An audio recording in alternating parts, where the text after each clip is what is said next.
Hello, everyone. Happy Friday. Apologies for no episode on Thursday. A couple of busy things came up for work, so I very much apologize for that. That's not going to be the case moving forward. Again, it'll be back to full 5 days a week next week. But today, another action-packed show. We have Brock McGinn season review today. We're starting to get more into the bottom six players, how he played this season, injury, what the Penguins should do with him over the offseason. Should he be given another chance? Also going to get into another potential Penguins trade that would make sense, I think, for them and the other team that has the player that the Penguins would get. It's something that I've been sent as well. A couple of other people have told me it would be good, so I dug it up a little bit, looked up some numbers, and I'll give my thoughts on that.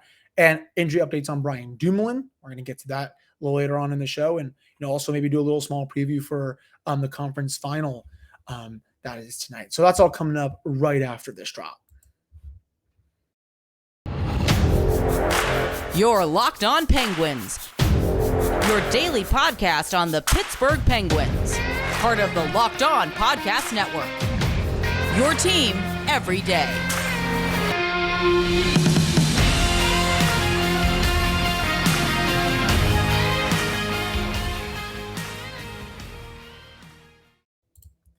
All right, welcome back to another episode of the Locked On Penguins podcast. I am your host, Hunter Hodes. You're going to follow me on Twitter at Hunter Hodes. Follow the show's Twitter at LO_Penguins. Fresh off from coming back from the pool today. Had a nice off day of work. It is a beautiful day down here. And should I call this Southern Virginia? I don't really think it is. It's central just because Richmond is right smack in the middle. As always, thank you all so much for making this your first listen of the day. So let's get right into it. And, we'll touch on Brock McGinn's season here. So, we'll get to the playoffs in just a second. So obviously, he was one of the big free agent signings that Ron Hextall made. They lost Brandon Tanev in the expansion draft. They traded away Jared McCann. They had to go out and get a player, that can at least do something because, you can't just lose two players and not do anything about it. So they went out and signed McGinn, 4 years, $2.75 million. And, at the time of this podcast, or, when I was obviously doing it, and this was before Brock came on, I said, I think he's going to be better than Brandon Tanev because I looked at his offensive production. It was pretty similar to what Tanev did last year. I looked at his defensive metrics, pretty similar. So I thought those were kind of a wash. I thought he was a little bit better offensively. That didn't really come to pass, too much this year at even strength, at least. 10 goals, 20 points per natural stat trick, played in 64 games. When he was on the ice, the Penguins only had 46% of the scoring chances. That's one of his lowest marks of his career going back to 2015-16. Expected goals wise, only 49.4% of those. That's the lowest it's been since 2018-19 when he was with Carolina. Penguins only had 47% of the scoring chances when he was on the ice, 50% of the high danger chances, 500 when it comes to actual high danger goals for versus actual high danger goals against. His shooting percentage, 6.5%. That's the lowest his shooting has been since 2017-18 when he was with Carolina. This was a player that I thought looked decent during the first half of the regular season. Then he got hurt. I believe it was like a broken wrist or something like that.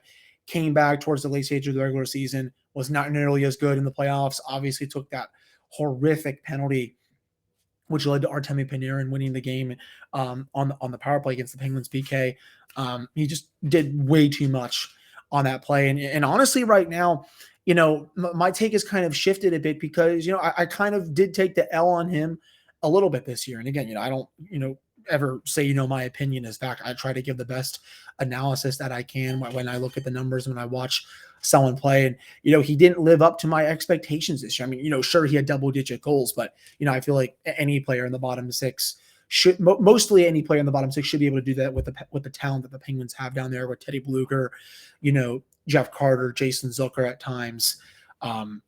Evan Rodriguez was down there for a good chunk of the regular season. So, I think Radim Zohorna could come up here and pot double-digit goals if need be. I think Drew O'Connor could also pot double-digit goals. Maybe Valtteri Pustin could as well. But, there's still 3 more years left at this at, $2.75 million. And, right now the Penguins could have used that money to, maybe go out and get a backup last year. I mean, I know the options weren't super, super good, but there were still goaltenders that were available that they probably would have signed for cheaper than that 2.75 million. And, the cap hit, it's not as much of a problem, I think, as maybe the term is. I mean, I really shouldn't say the term is that much problem because the team is probably going to stink after these next 3 years are up. But you just don't really give out 4 or 5, 6 years obviously for Tanev for these bottom 6 players. And I thought it was the right call for Tanev to potentially move on. I was fine with the Penguins getting rid of that cap hit. 3.5 million for the next 4 years, I think is what it was. But you have to spend that money wisely. You traded Jared McCann for really no reason, and I understand that the talking points surrounding him it's a dicey subject in Penguins fandom because you have one side of the extreme that's super, super high on him. I kind of tend to lean towards that way, but then the other side is like, well, the Penguins didn't really need him anyway. Look how good they were this year, and I understand that to a degree. But McCann, I'm sure they could have used his 25 to 30 goals this year, to say the least, especially his time on the power play and being another center. But McGinn he didn't really move the needle much. And if I were Ron Hextall, if a team came and called me about him this offseason, I would listen to it. I would listen to it very intently. I would maybe be a little aggressive in terms of moving him. The biggest thing. Going off that, when Jim Rutherford was here, he usually would know if he made a mistake, right? Is that going to be the same with Hextall? Is he willing to, live by the sword, die by the sword, or is he willing to, just be like, okay, it's not really working out, at least this first year, or, if he comes back for the second year and he's not playing well, okay, it's not really working out. Hey man, we're going to have to ask you to pack your bags and go somewhere else. And they can get a draft pick or like a C-level prospect back or something like that. You're not going to really get a decently big return back for Brock McGinn. That said, I probably would expect him to return, but I would have a bit of a short lease. I would want to see if he can get back to what we saw in the first half of the regular season when he actually looked like he was living up to my expectations versus after those first couple of months, he regressed, got hurt, and then looked really bad after the injury. I don't know if that was still affecting him towards the late stages of the regular season or in the playoffs, but his numbers really fell off a cliff. He did have that one playoff goal that was in Game 3. Played in all 7 games, 103 minutes of ice time. Penguins only had 47% of the shot attempts with him at 5v5. 48% of the scoring chances, 55% of the high danger chances. Did not allow any high danger goals, at least when he was on the ice. 54.3% of the expected goals. So some good, some bad, but in a lot of areas, I want to see more from him. I want to see if he can be better as a penalty killer next year because that was one of his biggest traits when he came over from Carolina. He can be that Tanev replacement on the PK that can cause havoc and just be that wrecking ball that Tanev was. But he played way too passive, I thought, on the PK. I know a lot of the other players did too, but he did not live up to my expectations for that. And sure, he had a couple of decent shorthanded opportunities this season, but it wasn't enough than what we saw of Tanev the previous 2 years, where it looked like every time he was on the ice on the PK, he was doing just a much better job and actually getting more shorthanded opportunities. So I think this season, if he is on the team, it's a prove it year for me. I want to see, what he can really do when he's fully healthy. There's obviously going to be changes to the roster, especially I think in the bottom 6.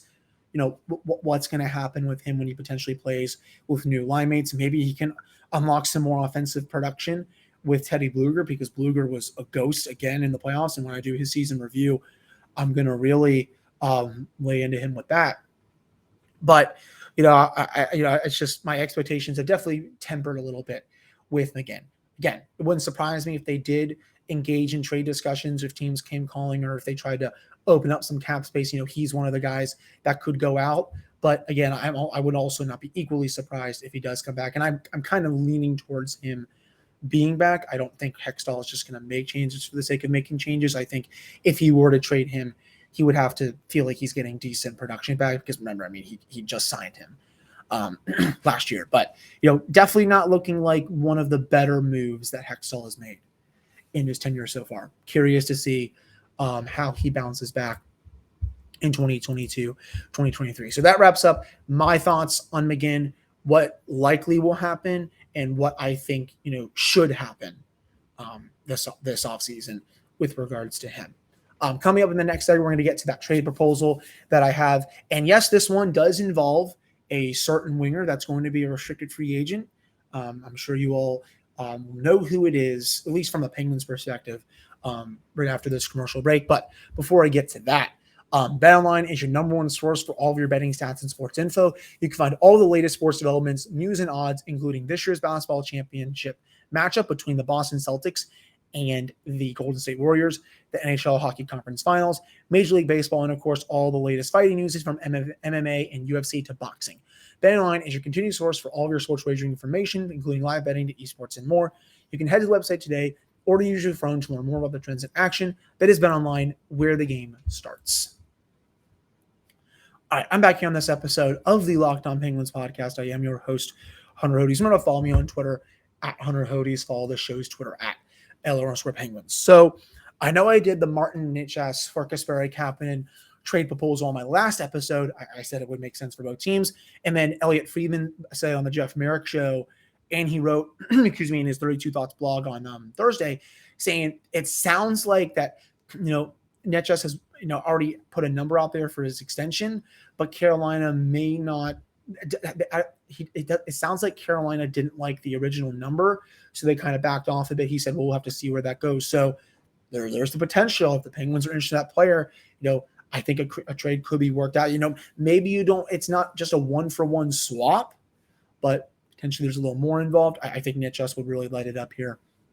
The Penguins, speaking of, another potential trade with Kapanen, I would be very aggressive with him during the offseason. I know he should probably get his qualifying offer, but in my view, I don't really think he should be on the team next year. And I do think there will be teams out there that will want to see if he will get a second chance to prove that last year was just kind of a fluke. And, one of those teams could be the Anaheim Ducks, and one of those players that could be on his way out, Max Comtois.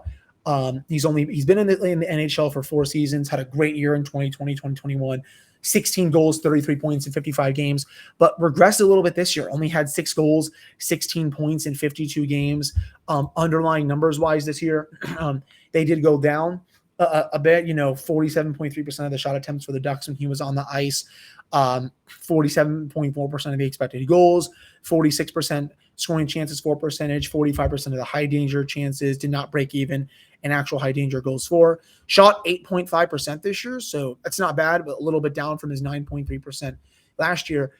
This is a player that I really think could use a change of scenery. And, remember, the Penguins, they got Danton Heinen from the Ducks. He came close to having 10 goals, had a big breakout season this past year, had almost 20 goals in his first season with the Penguins. And yes, I obviously do think he should be re-signed. So there's definitely a little bit of history here. The Ducks, they've never really been a good offensive team. Doesn't really matter the coach.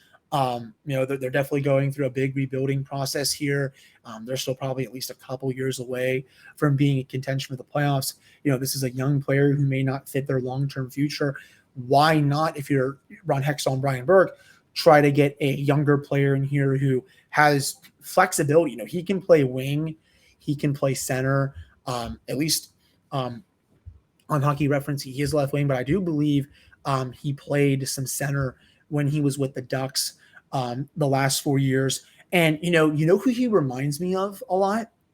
A young Patrick Hornquist. Seriously, go look up on YouTube. I may actually put a link on the YouTube channel at the bottom, or potentially even if you're listening to this audio only, I may put a link to the 16 goals that he had in 2020, 2021. And I want you all to go watch that and just look who he reminds you of. If you don't see a young Patrick Hornquist in this player, I would be pretty stunned, because almost all the goals that I saw he scored came directly in front of the net, whether it's deflection, causing havoc. He is a goaltender's worst nightmare. He would make a lot of sense for me. And if I do recall correctly, I don't really think he makes that much money, just because, he's such a young player. I'm just going to check out Cap Friendly here real quick if I can find it. Yeah, so he only makes $2 million against the cap heading into next year. He's 23. He'll be an RFA after this season. So you will have the control of this player, which is obviously just massive. And if he gets back to the production from what we saw in 2020, 2021, I know his price tag will go up, but still, that's another added depth player that can, contribute in this lineup. Potentially you can put him on Evgeny Malkin's line if you want to, just because he's a full-on left wing, but again, he can play center too. If you wanted to do that, put Brian Rust on Malkin's wing if you want to, even though he's probably going to be up with Sidney Crosby. You can put Evan Rodriguez there if he comes back. That would be a potential pretty good second line with Comtois and Malkin. I know a lot of this is silly season stuff, but it's always fun to speculate because this could be a player that is out the door, especially if Pat Verbeek, the new general manager, wants to keep making changes. I mean, he made a good chunk of them at the trade deadline. These two teams have a long history of trading with each other. I mean, for God's sake, they just had the Rickard-Rakell trade. The Penguins, I thought, did pretty well there. Why couldn't they do well again with this one? Maybe he doesn't move the needle so much for some people, but I do think this player has definitely more to give. And I think in a right system that benefits him offensively, I think he can really show something. Remember, I was of the opinion that Danton Heinen, this is going to be the best Danton Heinen we've seen since he was with Boston. I actually finally took a W with that. I did not have to eat crow like I did with Cody Ceci. Heck, even Brock McGinn, when I thought he was going to be really good this year, and he ended up turning out to not be as good as I hoped. I actually got one right, which sometimes, I know that's not the case, but I'm glad I did with that. But, I think a 1-for-1 swap, maybe you can, I'll say this. I think it's more likely you pull off this 1-for-1 swap than you would with Nichas for Kapanen. Sure, Kapanen, he's 1 year removed from a 40-point season in a shortened year. This year, play better defensively, put up decent, I shouldn't really say decent offensive numbers, put up okay numbers. Comtois was a little bit off. I think this is fine value in a trade for both teams. For Kapanen, he can go to, honestly, a not so good team, play up in the lineup, potentially play with Troy Terry, Trevor Zegras, really, get his career back on track. And, maybe the Ducks sign him to, I don't know, a 2 to 3 year deal since he's an RFA or something like that. And then for the Penguins, they can have Comtois play out this year at the $2 million cap hit, see how he does. And if he plays really well, you have his rights as an RFA, you can then extend him. So, I think this trade, I know I said the Nichas for Kapanen trade makes a lot of sense. I think this one makes even more sense from a Penguins perspective. And I would be curious to see if more rumors come out about Comtois. But again, going back to Kapanen real quick, if I were Hextall, I would really be, looking at, players like these from teams around the league and seeing, okay, can I get, a young player back for a player who I know is not as bad as what we saw this past season, but he's also probably not as good as what we saw in 2020, 2021. So just, another trade idea for you all out there. Let me know in the YouTube comments and on my social media, would you like this trade? You can DM me and all that good stuff. I think, it would be a slam dunk for the Penguins, at least in my opinion. But let me know your thoughts. Would you make the trade? Would you not make the trade? Do you think they should get something better for Kapanen? Just let me know after you listen to this episode. Coming up in our final segment, we get into a little bit of the conference finals and also an injury update for one of the Penguins players that had to miss most of the first round. So stick around for that, coming up right after this. All right, I'm back here on this episode of the Locked On Penguins podcast. I am your host, Hunter Hodes. Remember to follow me on Twitter at Hunter Hodes. Follow the show's Twitter at LO_Penguins. So there was a bit of an injury update today when it comes to Brian Dumoulin. So he was back on the ice, actually skating today on his own. Almost lost my train of thought there. I was just going on my Twitter real quick. Skating on his own, doing some drills. So the fact that he's just getting on the ice now and it's the Eastern Conference Final, the Penguins would not have been able to play with him in the second round against Carolina had they won that series against the Rangers. It sounds like it was That's right. I believe it was an MCL injury, and that this kind of lines up because it would basically have been almost a month since he got injured. And he said the injury was when he kind of slammed into the post when Casey DeSmith was in game one. Remember, took warm-ups in game two. And they didn't end up playing, and then didn't play the rest of the series. Sullivan kept saying he was progressing off the ice, and maybe he was, but he really had no chance of playing in round two. Maybe he comes back in round three, probably not. I think the earliest he would have came back is the Stanley Cup final if they would have gotten him there. So it's good news that he's skating again. Who knows if he's going to be on the team next year, but wanted to share that with you all in case some of you are not on social media. And wanted an injury update with Brian Dumoulin. So, getting to the conference finals here real quick, Colorado up 2-0. Not surprised. I mean, the Avalanche are just a really damn good team. I would be stunned if the Oilers won 4 out of 5 against them. I think the Avs are going to go to the final, and rightfully so. I think they deserve this. They've built a team that's ready to win. They have crushed everyone in their path in the playoffs thus far. They are 10-2 in 12 playoff games. That is how good they are playing. I mean, Connor McDavid, if he doesn't wake up here, they're toast. They may already be toast since they're down 0-2, but that was a flat-out beatdown that the Avs gave the Oilers on Thursday night. When you're being shut out by Pavel Francouz, who's not a bad goalie, but when they don't even have Darcy Kemper and they're still shutting out teams, that's a bad sign for the rest of the league. As for Tampa Bay, New York, I got to think Andrei Vasilevsky is going to play a lot better than what we saw the other night. He was dreadful. I believe coming off a loss. I think I saw there's a stat. The Lightning, I'm pretty sure, are 18-0, 17, 18-0 coming off a loss under John Cooper the last 2 or 3 years in the playoffs. Vasilevsky, he plays the best hockey. Remember, fellas, they got blown the heck out by the Maple Leafs in game one.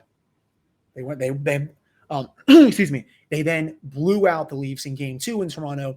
I'm not saying history will repeat itself here, but the Lightning, they've shown an ability to bounce back throughout the last few years in the playoffs. I would expect a similar performance. I'm not going to say they're going to blow out the Rangers. I think it's going to be a close game, but I would expect the Lightning to bounce back tonight. The Rangers, again, it just feels like they're the team of destiny right now.